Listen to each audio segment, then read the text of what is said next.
Hello students, last time हमने compound interest chapter start किया था और कंपाउंड इंटरेस्ट में इंटरेस्ट कैलकुलेशन का फॉर्मेट देखा था। इंटरेस्ट कैसे कैलकुलेट किया जाता है इसके बारे में देखा था। आज हम कंपाउंड इंटरेस्ट के कुछ स्पेसिफिक कॉन्सेप्ट्स को डिस्कस करने जा रहे हैं जो एग्जाम के पॉइंट ऑफ व्यू से बहुत इंपॉर्टेंट हो जाते हैं। Almost SSC, CGL, 10+2, banking, state level exams, TET, CTET and UPTET, almost हर एक एग्जाम में इस तरह के क्वेश्चंस एग्जाम में देखे गए। ओके, तो बहुत इंपॉर्टेंट कॉन्सेप्ट हो जाता है। सो प्लीज पूरा वीडियो ध्यान से देखिएगा और अगर हमारा वीडियो पसंद आता है तो प्लीज हमारे चैनल को सब्सक्राइब, लाइक एंड शेयर जरूर कीजिएगा। चलिए स्टार्ट करते हैं आज का स्पेसिफिक कॉन्सेप्ट।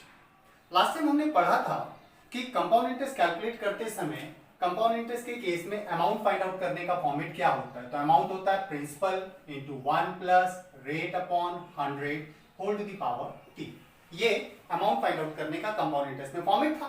अब कंपाउंड इंटरेस्ट के इस फॉर्मेट के बेसिस पर अगर कभी हमें रेट आइडेंटिफाई करने के लिए कहा जाए, हमसे कहा जाए रेट बताओ कितना है, तो रेट फाइंड करने के लिए रेट के साथ जितने भी टर्म्स राइट साइड में दिखाई दे रहे हैं उन सबको ट्रांसपोज करके इधर ले आते हैं। So that would B amount के अपॉन में प्रिंसिपल चला जाएगा, पूरे का एक्सपोनेंट टाइम इधर आएगा तो 1 अपॉन t हो जाएगा, प्लस 1 इधर आकर -1 एंड अपॉन 100 इनटू में चला जाएगा। That's the rate. ये हमारा रेट हो जाता है। ओके, तो रेट फाइंड आउट करने का कांसेप्ट हमारे लिए हो जाता है amount upon principal whole to the power 1 upon time -1 into 100%। इस तरह से हम कंपाउंड इंटरेस्ट के केस में रेट को आइडेंटिफाई कर सकते हैं।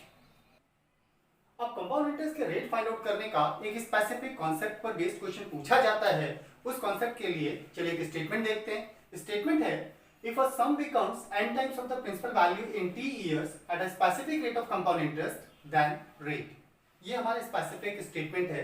इस स्टेटमेंट के अकॉर्डिंग अगर देखा जाए तो कहा गया है if a sum becomes n times of the principal value, principal value का n टाइम्स हो जाता है कौन, सम।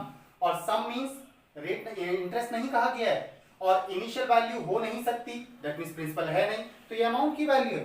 तो जब अमाउंट प्रिंसिपल वैल्यू का n टाइम्स हो जाएगा in t years, ऐसा कहा गया था if a sum becomes n times of the principal value in t years, it means duration t years कहा गया, तब रेट आइडेंटिफाई करना है। तो रेट आइडेंटिफाई करने के लिए अमाउंट की जगह पर ये वैल्यू प्लेस कर सकते हैं। So rate will be, amount की जगह प्लेस करते हैं n times of p upon p whole to the power 1 upon time, time हमारे स्टेटमेंट में भी t ही रखा गया है, -1 इनटू 100%।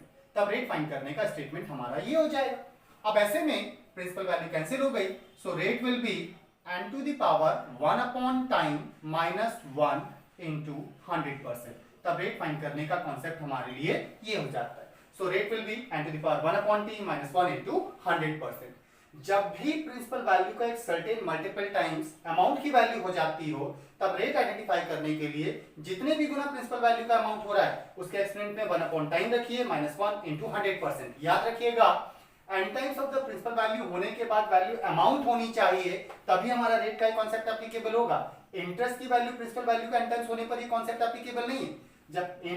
जब अमाउंट की वैल्यू प्रिंसिपल वैल्यू का n टाइम्स होगा तभी हम n to the power 1 upon t -1 into 100% करके रेट की वैल्यू को आइडेंटिफाई कर सकते हैं। Clear students? कंपाउंड इंटरेस्ट के इस स्पेसिफिक कॉन्सेप्ट पर बेस्ड चलिए एक न्यूमेरिकल लेते हैं और न्यूमेरिकल है at which rate of compound interest a certain sum will become 1.728 times of the principal value in 3 years।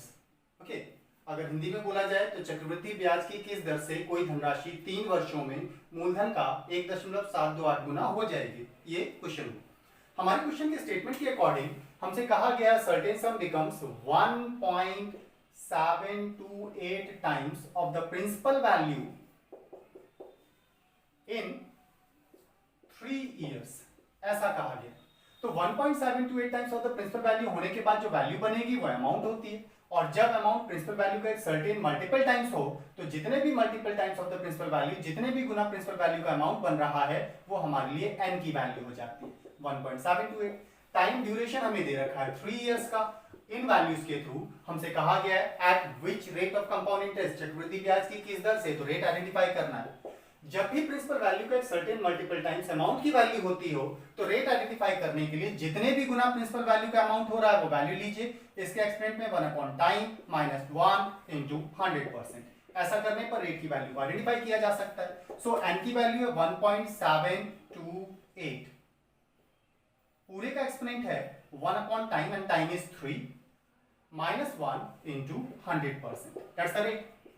Now remember students, compound interest के क्वेश्चंस को सॉल्व करने के लिए आपको जितने ज्यादा स्क्वायर्स एंड क्यूब्स की वैल्यूज याद होंगी, आपके लिए क्वेश्चंस को सॉल्व करना उतना ही आसान हो जाता है। इसलिए जरूरी ये है कि आप कंपाउंड इंटरेस्ट के क्वेश्चंस को सॉल्व करने से पहले अपने स्क्वायर्स एंड क्यूब्स को याद कीजिए। जितना आप कर सकते हैं करिए, आप वहां आपको एडवांटेज मिलेगा।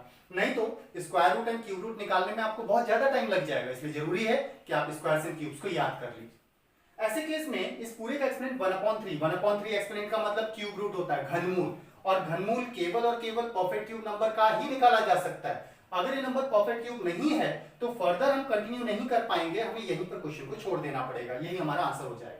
लेकिन अगर ये परफेक्ट क्यूब वैल्यू है, पूर्ण घन संख्या है, तो फिर इसका क्यूब रूट घनमूल निकालिए, देन फर्दर आगे कंटिन्यू कीजिए। अब जैसा मैंने आपसे कहा कि परफेक्ट क्यूब नंबर्स आपको याद होने चाहिए, तो 1728 परफेक्ट क्यूब नंबर है या नहीं? 1728 परफेक्ट क्यूब वैल्यू है। किसका क्यूब है? ये 12 का क्यूब होता है। इसका मतलब 1728 का क्यूब रूट हो जाएगा 12। दैट इज, अब यहां डेसिमल नंबर्स हैं, तो डेसिमल नंबर्स का क्यूब रूट आइडेंटिफाई करने के लिए डेसिमल के बाद के प्लेसेस काउंट कीजिए कितने हैं। तो 1 2 3, यहां 3 प्लेसेस हैं। ओके, जितने प्लेसेस डेसिमल के बाद दिए हैं उसका उसके एक्सपोनेंट से मल्टीप्लाई कर दीजिए। मल्टीप्लाई करने के बाद जो वैल्यू आती है राइट हैंड साइड से, उतने प्लेस के बाद डेसिमल प्लेस कर दीजिए। तो 1 आया, 1 प्लेस के बाद डेसिमल प्लेस कर देते हैं। दैट मींस 1728 का क्यूब रूट 1.2 हो जाए। क्लियर? -1 into 100%। इसको सिंप्लीफाई करते हैं, जो भी आता है वो हमारा आंसर हो जाए। तो 1.2 में से 1 माइनस करना है, 0.2 बचेगा। 0.2 मल्टीप्लाइड बाय 100 इतना percent, that is actually 20%। It means rate हो जाएगा 20% का। तो दैट मींस जब भी अमाउंट की वैल्यू प्रिंसिपल वैल्यू का एक सर्टेन मल्टीपल टाइम्स हो इन अ स्पेसिफिक ड्यूरेशन, तो रेट आइडेंटिफाई करने के लिए n to the power 1/t minus 1 into 100% का कांसेप्ट यूज करते हैं। क्लियर?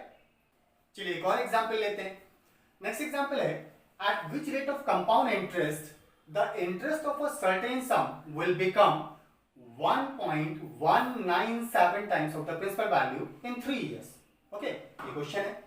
अब ऐसे में क्वेश्चन के स्टेटमेंट के अकॉर्डिंग हमसे कहा गया 1.197 times of the principal value, लेकिन इसमें कहा गया है at which rate of compound interest the interest of a certain sum. इसका मतलब इतने times of the principal value होने के बाद जो वैल्यू मिलेगी वो इंटरेस्ट है, कंपाउंड इंटरेस्ट का क्वेश्चन है। दैट मींस ये सीआई की वैल्यू हमारे लिए। ओके, ड्यूरेशन अगर हम देखें तो टाइम हमें 3 इयर्स दे रखा है। अब ऐसे में इंटरेस्ट की वैल्यू जब प्रिंसिपल वैल्यू का एक सर्टेन मल्टीपल टाइम्स हो, तो फिर ऐसे केस में हमारा n to the power 1/t minus 1 into 100% rate find करने का कॉन्सेप्ट एप्लीकेबल नहीं रह जाता। हम रेट का कॉन्सेप्ट तभी यूज कर सकते हैं जब अमाउंट की वैल्यू प्रिंसिपल वैल्यू का एक सर्टेन मल्टीपल टाइम है। तो ये अमाउंट की वैल्यू तो है नहीं, ये तो इंटरेस्ट की वैल्यू। तो यहां से अमाउंट की वैल्यू बनाइए। तो अमाउंट की वैल्यू बनाने के लिए करेंगे क्या, जितने भी गुना प्रिंसिपल वैल्यू का अमाउंट आपको दे रखा है 1.197 आपको जो दे रखा है, इसमें 1 प्लस कर दीजिए अपनी तरफ से। ओके, इतने times of the principal value हो जाएगा। ऐसा क्यों किया, चलिए समझ लेते हैं इसको भी। एक्चुअली जो अमाउंट की वैल्यू है वो होता है principal plus interest. That is, अब प्रिंसिपल वैल्यू हमारे पास है P और कंपाउंड इंटरेस्ट की वैल्यू है 1.197 टाइम्स ऑफ प्रिंसिपल वैल्यू। दोनों में से अगर P कॉमन लिया जाएगा तो that will be 1 and plus 1.197 finally यार। इसका मतलब अमाउंट की वैल्यू कंपाउंड इंटरेस्ट के थ्रू आइडेंटिफाई करने के लिए जितने भी गुना प्रिंसिपल वैल्यू का अमाउंट हो रहा है उसमें 1 प्लस कर दीजिए, ये अमाउंट की value multiple times of principal value हो जाएगा। इसलिए हम डायरेक्टली 1 प्लस करके ऐसा कर सकते हैं। क्लियर? दैट मींस अमाउंट की वैल्यू प्रिंसिपल वैल्यू का 1.197 प्लस 1 टाइम्स हो जाएगा। क्लियर है? अब ऐसे में अमाउंट कितना हो गया, that is 2.197 times of principal value. और अमाउंट प्रिंसिपल वैल्यू का जितना भी गुना हो रहा हो वो वैल्यू हमारे लिए n की वैल्यू हो जाती है। सो n विल बी 2.197 एंड ये है, और ड्यूरेशन हमें दे रखा है। इन दोनों के थ्रू हमें रेट आइडेंटिफाई करना है। तो रेट विल बी, अमाउंट का केस है तो n to the power 1/time minus 1 into 100%, ये हमारा रेट हो जाएगा। सो n की वैल्यू यहाँ कितनी है, n is 2.197, पूरे का exponent 1/time is 3 minus 1 into 100%, that's the rate. ये रेट हो जाएगा। क्लियर? सिंपलीफाई करना, 2.197 एक्सपोनेंट अगेन 1/3, 1/3 मींस होता है क्यूब रूट आइडेंटिफाई करना, और cube root perfect cube numbers का ही निकाला जा सकता है। So that should be a perfect cube number. तो 2197 परफेक्ट क्यूब है क्या? यस, ये एक परफेक्ट क्यूब नंबर है जो कि एक्चुअली 13 का क्यूब होता है, 13 का क्यूब। और अगर डेसिमल के बाद 3 प्लेस हैं तो एक्सपोनेंट 1/3 से मल्टीप्लाई करने पर 3 into 1/3 will be 1 प्लेस के बाद डेसिमल लगा देंगे तो 1.3 minus 1 into 100%, that would be rate. 1.3 में से 1 माइनस किया 0.3 multiplied by 100, that would be 30%. that means rate की वैल्यू हो जाती है 30%. ओके, तो जब भी कंपाउंड इंटरेस्ट की वैल्यू प्रिंसिपल वैल्यू का एक सर्टेन मल्टीपल टाइम होगा तो अमाउंट आइडेंटिफाई करने, अमाउंट को multiple times of the principal value में कन्वर्ट करने के लिए जितने भी गुना प्रिंसिपल वैल्यू का कंपाउंड इंटरेस्ट बन रहा है उसमें अपनी तरफ से 1 प्लस कर दीजिए, ये अमाउंट की वैल्यू हो जाएगी. और अमाउंट प्रिंसिपल वैल्यू का जितना भी गुना हो ये हमारे लिए n की वैल्यू है, टाइम आपको गिवन है. इन दोनों के थ्रू रेट की value n to the power 1/t minus 1 into 100% के थ्रू हम आइडेंटिफाई कर सकते हैं. Clear students? इसी सीक्वेंस में एक और इंपॉर्टेंट कॉन्सेप्ट है. यहां हमें दिया गया था जब प्रिंसिपल वैल्यू का एक सर्टेन मल्टीपल टाइम्स अमाउंट की वैल्यू हो जाती हो, लेकिन अगर कभी कंपाउंड इंटरेस्ट के केसेस में एक सिंगल ड्यूरेशन के लिए अमाउंट की वैल्यू देने की बजाय दो डिफरेंट ड्यूरेशन के लिए अमाउंट की वैल्यू देकर अगर हमें रेट आइडेंटिफाई करने के लिए कहा जाए तो फिर क्वेश्चन सॉल्व करने की कंडीशन कैसी होगी, कैसे सॉल्व करेंगे? उसके लिए चलिए एक एग्जांपल लेते हैं. लेट फॉर दैट कॉन्सेप्ट, उस कॉन्सेप्ट के लिए हम एक स्टेटमेंट ले रहे हैं. स्टेटमेंट है if a sum becomes A1 rupees in T1 years and A2 rupees in T2 years at a specific rate of compound interest, then rate. तो रेट कितना होगा वो आइडेंटिफाई करने के लिए कहा गया. क्लियर? अब ऐसे में हमसे कहा गया है if a sum becomes A1 rupees in T1 years, तो दैट मींस T1 years के ड्यूरेशन में वैल्यू हो जाती है A1 rupees and A2 rupees in T2 years और T2 years के ड्यूरेशन में वैल्यू हो जाती है A2 rupees. अब स्टेटमेंट के अकॉर्डिंग दो डिफरेंट ड्यूरेशन के हमें अमाउंट्स दिए गए इन टर्म्स ऑफ रुपीस, रुपीस की वैल्यूज में अमाउंट दिए गए. सम बिकम्स A1 रुपीस, इसका मतलब इतना रुपए हो जाता है, कहने का मतलब ये अमाउंट की वैल्यू हो गई. सो ये दोनों ही अमाउंट की वैल्यूज है और दो डिफरेंट ड्यूरेशंस के दिए गए. हमसे कहा गया रेट की वैल्यू आइडेंटिफाई करो कितना है, at which rate, rate identify करना है, देन रेट आइडेंटिफाई कर. तो रेट आइडेंटिफाई करने के लिए जब दो अलग अलग ड्यूरेशन के दो अलग अलग अमाउंट्स आपको दे रखे हो तो प्रैक्टिकली अगर हम देखें तो दो अलग अलग ड्यूरेशन के अगर दो अलग अलग अमाउंट हैं तो सेम फॉर सेम प्रिंसिपल तो डेफिनेटली ये दोनों वैल्यू सेम तो नहीं होंगी. अगर दोनों वैल्यू सेम नहीं है तो फिर इनमें से एक वैल्यू छोटी और एक वैल्यू बड़ी होगी. कौन सी छोटी कौन सी बड़ी, चलिए कंसीडर कर लेते हैं. लेट A2 वैल्यू बड़ी है A1 से. अगर A2 वैल्यू बड़ी है तो ज्यादा पैसा होने में टाइम भी तो ज्यादा लगेगा. दैट मींस T2 की वैल्यू भी डेफिनेटली T1 से बड़ी होनी चाहिए. दैट मींस T2 की वैल्यू बड़ी होगी T1 से. क्लियर? तो जब दो अलग अलग ड्यूरेशन के दो अलग अलग अमाउंट्स की वैल्यूज आपको दे रखी हो तब रेट आइडेंटिफाई करने के लिए दोनों अमाउंट में से जो बड़ा वाला अमाउंट है उस अमाउंट को छोटे वाले अमाउंट से डिवाइड करेंगे. पूरे का एक्सपोनेंट 1/टाइम, लेकिन टाइम दो दो है तो दोनों टाइम का डिफरेंस लेंगे. तो बड़े वाले टाइम में से छोटे वाले टाइम को माइनस कर देंगे. हमें टाइम डिफरेंस चाहिए क्योंकि यहाँ नेगेटिव साइन हमें नहीं चाहिए, हमें पॉजिटिव साइन चाहिए. ओके, तो इसलिए यहाँ पर नेगेटिव साइन ना हो इसके लिए बड़े अमाउंट में से छोटे अमाउंट को माइनस कर लेंगे. Is it clear? -1 into 100%, तब रेट आइडेंटिफाई करने का कॉन्सेप्ट हमारे लिए ये हो जाता है.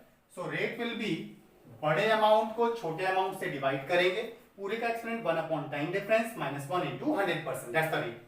लेकिन इसमें एक स्पेसिफिक कंडीशन बनती है. अगर कभी दोनों ड्यूरेशंस के बीच का डिफरेंस T2 और T1 के बीच का डिफरेंस सपोज 1 हो जाए, लाइक अगर ये 1 हो जाता है, दोनों ड्यूरेशंस के बीच का डिफरेंस अगर 1 हो गया तो दैट विल बी 1/1. 1 हो गया तो 1 लिखने की जरूरत तो रह नहीं जाती एक्सपोनेंट में. So it will be A2/A1 -1 into 100%. Simplify करने पर रेट फाइंड आउट करने का कॉन्सेप्ट हो जाएगा A2 -A1/A1 into 100%. तब रेट फाइंड करने का कॉन्सेप्ट हमारे लिए ये हो जाता है. क्लियर? तो जब दो डिफरेंट ड्यूरेशंस के अमाउंट्स की वैल्यूज दी गई हो और दोनों ड्यूरेशंस के बीच का डिफरेंस 1 यूनिट हो तब रेट आइडेंटिफाई करने के लिए बड़े अमाउंट में से छोटे अमाउंट को माइनस करेंगे डिवाइडेड बाय छोटा अमाउंट इनटू 100%. लेकिन अगर दोनों ड्यूरेशंस के बीच का डिफरेंस 1 नहीं हुआ तो रेट आइडेंटिफाई करने के लिए बड़े अमाउंट को छोटे अमाउंट से डिवाइड करेंगे, पूरे का एक्सपोनेंट 1/टाइम डिफरेंस -1 into 100%. तब हमारा रेट आइडेंटिफाई करने के कॉन्सेप्ट्स ये हो जाते हैं. Clear students? इस स्पेसिफिक कॉन्सेप्ट पर बेस्ड एक क्वेश्चन लेते हैं. Like question is, at which rate of compound interest a certain sum will become 7,520 rupees in 5 years while 7,896 rupees in 6 years? ये हमसे पूछा गया. तो at which rate of compound interest rate identify करना है A certain sum becomes 7,520 rupees in 5 years while 7,896 rupees in 6 years. तो दो different duration के दो अलग अलग वैल्यूज दे रखी हैं. हमसे कहा गया 5 इयर्स की वैल्यूज है दैट इज 7,520 रुपीज, जबकि 6 इयर्स की वैल्यू हमें क्वेश्चन में दी गई है 7,896 रुपीज. दैट इज, तो दो अलग अलग ड्यूरेशन की दो अलग अलग वैल्यूज हैं और वैल्यूज क्या होंगी, becomes 7,520 rupees. दैट मींस ये अमाउंट की वैल्यू है. सो अमाउंट की वैल्यू ये और ये भी हमारा अमाउंट है. दो अलग अलग ड्यूरेशन का, तो ड्यूरेशन T1 T2 ले लेते हैं एंड अमाउंट की वैल्यू A1 एंड A2 ले लेते हैं. हमसे दो डिफरेंट ड्यूरेशन के दो अलग अलग अमाउंट्स की वैल्यूज देकर कहा गया है रेट आइडेंटिफाई करो. तो रेट आइडेंटिफाई करने के लिए, क्योंकि दोनों ड्यूरेशन के बीच का डिफरेंस अगर आप ध्यान दें तो T2 और T1 के बीच का डिफरेंस कितना है, 6 - 5 that is equal to 1 unit. और जब दो डिफरेंट ड्यूरेशन के अमाउंट्स देकर रेट आइडेंटिफाई करने के लिए कहा जाए और टाइम डिफरेंस का हमारी वैल्यू 1 यूनिट हो, तो रेट आइडेंटिफाई करने के लिए बड़े वाले अमाउंट में से छोटे अमाउंट को माइनस करेंगे डिवाइडेड बाय छोटा अमाउंट इनटू 100%. तब हम इस कॉन्सेप्ट को यूज कर सकते हैं. ऐसे में बड़े अमाउंट की वैल्यू हमारे पास 7,896 रुपीज, छोटा अमाउंट हमारे पास 7,520 रुपीज डिवाइडेड बाय छोटा अमाउंट 7,520 इनटू 100%. तब हमारे लिए रेट की वैल्यू ये हो जाएगी. इसे सिंप्लीफाई करना फर्दर, सो सिंप्लीफाई करते हैं जितना हो सकता है, दैट इज माइनस करते हैं तो 6 9 7 that is 3 divided by 7520 multiplied by 100. Further 0 cancel, 37 74 that is 2 times ये कैंसिल हो जाएगा 2 से 5 times, so rate will B 5%. तो इस केस में रेट हो जाता है 5%. तो इट मींस जब भी दो डिफरेंट ड्यूरेशंस के अमाउंट्स की values in terms of rupees दी गई हो और ड्यूरेशंस के बीच का डिफरेंस 1 यूनिट हो, तो रेट आइडेंटिफाई करने के लिए बड़े अमाउंट में से छोटे अमाउंट को माइनस करो डिवाइडेड बाय छोटा अमाउंट इनटू 100%. इस कांसेप्ट के थ्रू हम रेट को आइडेंटिफाई कर सकते हैं. So rate will B 5%. Clear students? चलिए इस फॉर्मेट का एक और क्वेश्चन प्रैक्टिस करते हैं. नेक्स्ट क्वेश्चन है a certain sum becomes 24,000 rupees in 10 years while 27,783 rupees in 13 years at a specific rate of interest, rate of compound interest. Find the rate. हमें rate identify करने के लिए कहा गया. अगेन दो डिफरेंट ड्यूरेशंस के amounts की वैल्यूज दी गई. हमसे कहा गया है a certain sum becomes 24,000 rupees in 10 years while 27,783 rupees in 13 years at a specific rate of compound interest. और रेट आइडेंटिफाई करने के लिए कहा गया है. रेट फाइंड करना है कितना. अगेन दो डिफरेंट ड्यूरेशंस की वैल्यूज दी गई हैं और कहा गया बिकम्स, तो दैट मींस ये अमाउंट की वैल्यूज है हमारे लिए. दो अलग अलग ड्यूरेशन के अमाउंट, तो दो अलग अलग ड्यूरेशन T ले लेते हैं. लेट बड़ा वाला अमाउंट A2 एंड छोटा अमाउंट A1. ऐसे ही ड्यूरेशन T2 एंड T1 ले लिया. तो दो अलग अलग ड्यूरेशन के दो अलग अलग अमाउंट्स दिए गए, हमसे रेट पूछा है, तो डिपेंड करता है टाइम डिफरेंस पर. तो दोनों टाइम्स के बीच का डिफरेंस अगर हम देखें तो कितना आ रहा है 13 - 10 that is equal to 3 years. इस बार टाइम डिफरेंस हमारे पास 1 यूनिट नहीं है. तो रेट आइडेंटिफाई करने के लिए आप क्या करेंगे, बड़े वाले अमाउंट को छोटे वाले अमाउंट से डिवाइड करेंगे. पूरे का exponent 1 upon time difference -1 into 100%. तब ये कॉन्सेप्ट यूज किया जाएगा. तो ऐसे में अगर हम बड़ा अमाउंट देखें तो that is 27,783 rupees divided by छोटा अमाउंट 24,000 रुपीज. पूरे का एक्सपोनेंट 1 अपॉन टाइम डिफरेंस, तो टाइम डिफरेंस कितना है यहाँ पर, दैट इज 3 यूनिट, तो 1/3 -1 इनटू 100%. That's the rate. ये हमारा रेट होना चाहिए. क्लियर? इसे फर्दर सिंप्लीफाई करना. नाउ अगर आप ध्यान दें तो पूरी वैल्यू का जो एक्सपोनेंट की वैल्यू हमें दी गई है दैट इज 1/3. 1/3 का मतलब होता है क्यूब रूट आइडेंटिफाई करना. और क्यूब रूट हमने कहा था कि केवल और केवल परफेक्ट क्यूब नंबर्स का ही निकाला जा सकता है. किसी भी वैल्यू को परफेक्ट क्यूब है या नहीं ये चेक करना बहुत कॉम्प्लिकेटेड होता है. ओके, तो या तो आपको परफेक्ट क्यूब वैल्यूज प्रॉपर्ली याद हो तभी आप इस क्वेश्चन को आसानी से सॉल्व कर पाएंगे. नहीं है तो फिर फर्दर चेक कीजिए कि परफेक्ट क्यूब है या नहीं. तो परफेक्ट क्यूब है या नहीं ये चेक करने का एक छोटा सा कॉन्सेप्ट हो सकता है, क्योंकि इस क्वेश्चन में हमें ट्रिपल जीरोस दे रखे हैं. तो ट्रिपल जीरोस वाले नंबर्स परफेक्ट क्यूब केवल तभी हो सकते हैं जब इनके साथ दिया गया न्यूमेरिकल वैल्यू परफेक्ट क्यूब हो. जैसे 1000 परफेक्ट क्यूब है, 1 के बाद अगला क्यूब 8 तो 8000 परफेक्ट क्यूब है, 27 परफेक्ट क्यूब है, 64 परफेक्ट क्यूब है. अगर इनके साथ ट्रिपल जीरोस हो तो ये परफेक्ट क्यूब की वैल्यूज होती है. क्लियर? अगर हम यहाँ ध्यान दें तो ये 24,000 है, ये ना तो 8,000 है ना ही 27,000 है. दैट मींस ये परफेक्ट क्यूब वैल्यू नहीं है.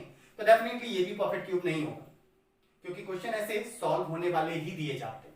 तो 24,000 अगर परफेक्ट क्यूब नहीं है तो इसे इससे छोटे वाले परफेक्ट क्यूब 8,000 में कन्वर्ट करने के लिए सिंप्लीफाई करते हैं। तो दैट इज 3 से डिवाइड करते हैं, 3 8 जा 24, 3 से इसको भी सिंप्लीफाई किया, 3 9 जा 27, 3 2 जा 6, 3 6 जा 18, 1 9261 अपॉन 8000 पूरे का एक्सपोनेंट 1/3। अब ये वैल्यू परफेक्ट क्यूब होनी चाहिए क्योंकि 8000 परफेक्ट क्यूब वैल्यू। अगर 8000 परफेक्ट क्यूब वैल्यू है तो किसका क्यूब है आपको याद होना चाहिए, तो 8020 का क्यूब होता है। 9261 ये भी एक परफेक्ट क्यूब वैल्यू है, किसका क्यूब है, ये 21 का क्यूब है।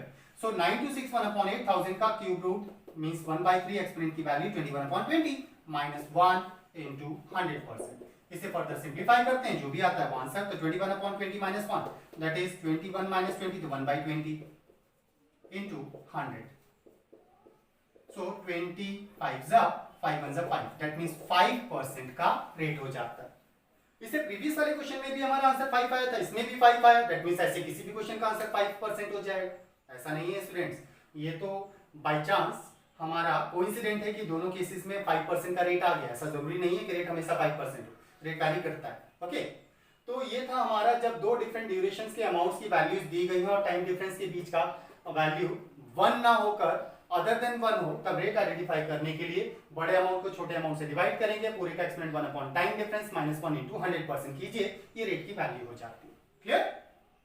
अगला स्पेसिफिक कॉन्सेप्ट है, इस कॉन्सेप्ट से भी एग्जाम में कई बार क्वेश्चन पूछे गए हैं, और वो कॉन्सेप्ट है if a sum becomes n times of the principal value in t years at a specific rate of compound interest, then time to become the sum equal to n to the power a times of the principal value with the same rate will be।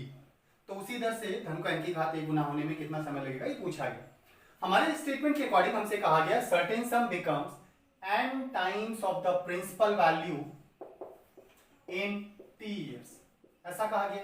फिर question में पूछा गया है with the same rate, तो rate यहां दिया तो नहीं गया, लाइक एट पर r% का रेट ले लेते हैं। इसी रेट से दैट मींस इसी सेम रेट से वैल्यू को n to the power a times होने में कितना ड्यूरेशन लगेगा ये आइडेंटिफाई करने के लिए कहा गया। If a sum becomes n times of the principal value in t years at a specific rate of compound interest, then time to become the sum equal to n to the power a times of the principal value with the same rate will be, ये पूछा गया। यदि कोई धनराशि चक्रवृद्धि ब्याज की एक निश्चित दर से t वर्षों में मूलधन का n गुना हो जाती है, तो उसी दर से धन को n की घात a गुना होने में कितना समय लगेगा वो हमें बताना है। क्लियर? तो ऐसे केस में एक्चुअली क्वेश्चन का फॉर्मेट क्या है इसको समझने के लिए, फॉर एग्जांपल लेट हमसे कहा गया एक सर्टेन वैल्यू मान लेते हैं, चलिए 4 times of the principal value हो जाती है इन लेट 13 इयर्स। कोई एक सर्टेन वैल्यू है जो कंपाउंड इंटरेस्ट के एक स्पेसिफिक रेट से 4 गुनी हो जाती है 13 साल में, तो अब उसी वैल्यू को प्रीवियस वैल्यू के एक्सपोनेंशियल फॉर्मेट में कन्वर्ट होने में कितना टाइम लगेगा, ये क्वेश्चन का फॉर्मेट हो गया। तो इसका exponential format that would be 4 to the power plus 2, तो 4 टू द पावर 2 कितना होता है 16, तो 16 टाइम्स होने में कितना टाइम लगेगा ये पूछा जा सकता है। ऐसे ही अगर हम 4 टू द पावर 3 की बात करें तो 4 टू द पावर 3 कितना होता है 64 टाइम्स होने में कितना टाइम लगेगा ये पूछा जा सकता है। क्लियर? जब भी एक certain times of the principal value amount बनता है सर्टेन ड्यूरेशन में, तो इसी के एक्सपोनेंशियल फॉर्मेट की वैल्यू में कन्वर्ट होने में कितना ड्यूरेशन लगेगा, अगर ऐसा पूछा जाता हो तो फिर टाइम आइडेंटिफाई करने के लिए शर्त है कि जो वैल्यू आपसे पूछी जाए वो प्रीवियस वैल्यू का एक्सपोनेंशियल फॉर्मेट होना चाहिए, अदरवाइज हमारा कॉन्सेप्ट एप्लीकेबल नहीं होगा। प्रीवियस वैल्यू का एक्सपोनेंशियल फॉर्मेट होना चाहिए। क्लियर? तो ऐसे में अगर आपसे कहा गया 4 टाइम्स होने में 13 इयर्स का ड्यूरेशन लगता है, तो बताओ 16 टाइम्स होने में कितना ड्यूरेशन लगेगा। तो इसको आइडेंटिफाई करने के लिए सबसे पहले 16 को प्रीवियस वैल्यू का एक्सपोनेंशियल फॉर्मेट में कन्वर्ट करते हैं, दैट इज 4 स्क्वायर। अब इसका एक्सपोनेंट उठाइए, प्रीवियस टाइम लीजिए और दोनों का मल्टीप्लाई कर दीजिए, ओवरऑल इतने इयर्स का ड्यूरेशन हो जाए। ऐसे सपोज आपसे कहा गया 64 टाइम्स होने में कितना टाइम लगेगा, तो 64 4 टू द पावर कितना होता है, तो ये होता है 4 टू द पावर 3, तो इसका एक्सपोनेंट लेंगे, प्रीवियस टाइम लेंगे और दोनों का मल्टीप्लाई कर देंगे, इतने इयर्स का ड्यूरेशन हो जाता है। Clear students? ये था 4 टू द पावर 3 टाइम्स होने में कितना ड्यूरेशन लगेगा, 4 टू द पावर 2 होने में कितना टाइम लगेगा, ये आइडेंटिफाई करने का कॉन्सेप्ट। लेकिन शर्त है कि हम केवल और केवल उन्हीं वैल्यूज का ड्यूरेशन आइडेंटिफाई कर सकते हैं जो प्रीवियस वैल्यू के एक्सपोनेंशियल फॉर्मेट में कन्वर्टेबल हो। अगर हमसे कहा जाए कि 10 टाइम्स होने में कितना ड्यूरेशन लगेगा वो आइडेंटिफाई करो, तो फिर हमारा ये कॉन्सेप्ट इस फॉर्मेट के लिए एप्लीकेबल नहीं है। क्यों? क्योंकि 10 को 4 to the power exponential format में कन्वर्ट नहीं किया जा सकता, इसलिए यहां ये कंडीशन एप्लीकेबल नहीं होती। Clear students? तो ऐसे केस में अगर n times of the certain value, किसी एक सर्टेन वैल्यू का अमाउंट बनने में एक स्पेसिफिक रेट से t इयर्स का ड्यूरेशन लगता हो, तो उसी का एक्सपोनेंशियल फॉर्मेट होने में कितना टाइम लगेगा आइडेंटिफाई करने के लिए, इसका एक्सपोनेंट लेते हैं, प्रीवियस टाइम लेते हैं, दोनों का मल्टीप्लाई कर देते हैं, ओवरऑल इतने इयर्स का ड्यूरेशन हो जाएगा। क्लियर? चलिए इस फॉर्मेट के बेसिस पर एक क्वेश्चन देखते हैं। क्वेश्चन है a certain sum becomes triple in 17 years at a specific rate of compound interest. Okay, आगे कहा गया है in how many years the sum will become 27 times of the principal value with the same rate. Hindi में अगर कहा जाए तो चक्रवृद्धि ब्याज की एक निश्चित दर से कोई धनराशि 17 वर्षों में 3 गुनी हो जाती है, उसी दर से धनराशि को 27 गुना होने में कितना समय लगेगा, ये पूछा गया। ओके, अब ऐसे केस में अगर देखा जाए तो हमसे कहा गया था a certain sum becomes triple means 3 times in 17 years। फिर हमसे बोला गया है in how many years the sum will become 27 times of the principal value with the same rate। उसी दर से कितने समय में 27 गुना हो जाएगा ये पूछा गया, रेट सेम रखने के लिए कहा गया। अब 3 गुना होने का टाइम दे रखा है, ट्रिपल 3 टाइम्स होने का ड्यूरेशन हमें दिया, हमसे कहा 27 टाइम्स होने में कितना टाइम लगे, तो 27 प्रीवियस वैल्यू का एक्सपोनेंशियल फॉर्मेट होना चाहिए। तो 27 3 टू द पावर कितना होता है, 3 टू द पावर 3, ऐसा लिखा जा सकता है। दैट मींस ये वैल्यू प्रीवियस वैल्यू का एक्सपोनेंशियल फॉर्मेट में कन्वर्टेबल है, सो इसका ड्यूरेशन हम बता सकते हैं। तो ड्यूरेशन बताने के लिए इसका एक्सपोनेंट लीजिए और प्रीवियस टाइम लीजिए, दोनों का मल्टीप्लाई कर दीजिए, ओवरऑल इतने इयर्स का ड्यूरेशन हो जाएगा। So time will be 17 3 51 years. तो 51 इयर्स में the amount will become 27 times of the principal value, okay, with the same rate. उसी दर से 51 वर्षों में मूलधन का 27 गुना हो जाएगा मिश्रित धन। क्लियर? इन स्पेसिफिक कॉन्सेप्ट्स के साथ हम अपने वीडियो लेक्चर को यहीं पर वाइंड अप करते हैं। अगर आपको हमारे पढ़ाने का मेथड, हमारे वीडियो लेक्चर्स पसंद आते हैं तो प्लीज एंड प्लीज हमारे चैनल को सब्सक्राइब कीजिए, हमारे वीडियोस को लाइक एंड शेयर कीजिए। तो आज के लिए इतना ही रखते हैं। Thank you very much.